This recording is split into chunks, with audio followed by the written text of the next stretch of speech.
ផ្ទុះហើយលោកសោយសុភាពស្នើឲ្យដកតំណែងស្នងការរងខេត្តបន្ទាយមានជ័យដែលត្រូវជាឪពុកជនបង្កគ្រោះថ្នាក់ចរាចរណ៍ស្លាប់6នាក់នៅបាត់ដំបងស្រាប់តែលោកផៃវណ្ណៈដាក់ចំទៅលោកសោយសុភាពបែបនេះថា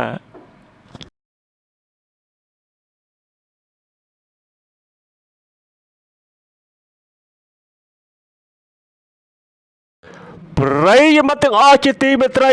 ដោយប្រិយមិត្តទាំងអស់បានជ្រាបហើយតាក់ទងនឹងករណីគ្រោះថ្នាក់ចរាចរណ៍ដ៏គួរឲ្យរន្ធត់ដែលធ្វើឲ្យមហាជនស្ទើរតែពេញផ្ទៃប្រទេស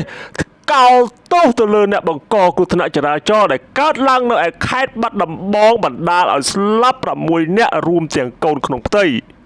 រហូតមកដល់ពេលនេះគឺកំពុងតែមានការផ្ទុះការចាប់អារម្មណ៍និងកំពុងតែតាមដាននៅចំណាត់ការរបស់សមត្ថកិច្ចជាពិសេសស្ថាប័នតុលាការទាក់ទងនឹងករណីគ្រោះថ្នាក់ចរាចរណ៍ខាងលើនោះឈ្មោះស៊ីវជ័យសិទ្ធដែលត្រូវគេស្គាល់ថាជាកូនលោកស្នងការរងនៃស្នងការដ្ឋាននគរបាលខេត្តបន្ទាយមានជ័យបានសារភាពចំពោះមុខសមត្ថកិច្ចចរាចរណ៍ខេត្តបាត់ដំបងនៅរសៀលថ្ងៃទី1ខែមេសាឆ្នាំ2026នេះថាខ្លួនពិតជាអ្នកបើកបររថយន្ត Mercedes GT 53បុកជនរងគ្រោះស្លាប់6នាក់រួមទាំងកូនក្នុងផ្ទៃនៅផ្លូវជាតិលេខ5ស្រុកមោងឫស្សីខេត្តបាត់ដំបងពិតប្រាកដមែនទន្ទឹមនឹងមហាជននៅក្នុងបណ្ដាញសង្គម Facebook កោតទោសជាខ្លាំងទៅលើជនបង្កករណីគ្រោះថ្នាក់ចរាចរណ៍ខាងលើស្រាប់តែនៅល្ងាចថ្ងៃទី1ខែមេសាឆ្នាំ2026លោកសោយសុភាពបានស្នើឲ្យក្រសួងមហាផ្ទៃដកតួនាទីឪពុករបស់ជនល្មើសដោយក្នុងនោះលោកសោយសុភាពបានធ្វើការបង្ហោះនៅលើគណនី Facebook ផ្ទាល់ខ្លួនរបស់លោកដែលមានខ្លឹមសារថា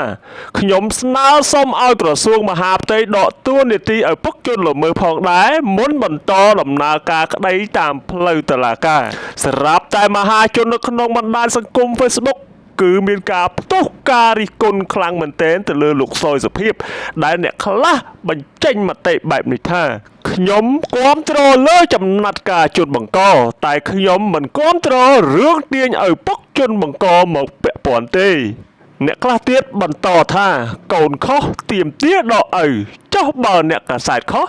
ទាមទារដករដ្ឋមន្ត្រីព័ត៌មានហើយបើរដ្ឋមន្ត្រីព័ត៌មានខុសដកនាយករដ្ឋមន្ត្រីឬហើយក៏មានមហាជនភាគច្រើនបានខមមិនស្តៀងគ្នាថា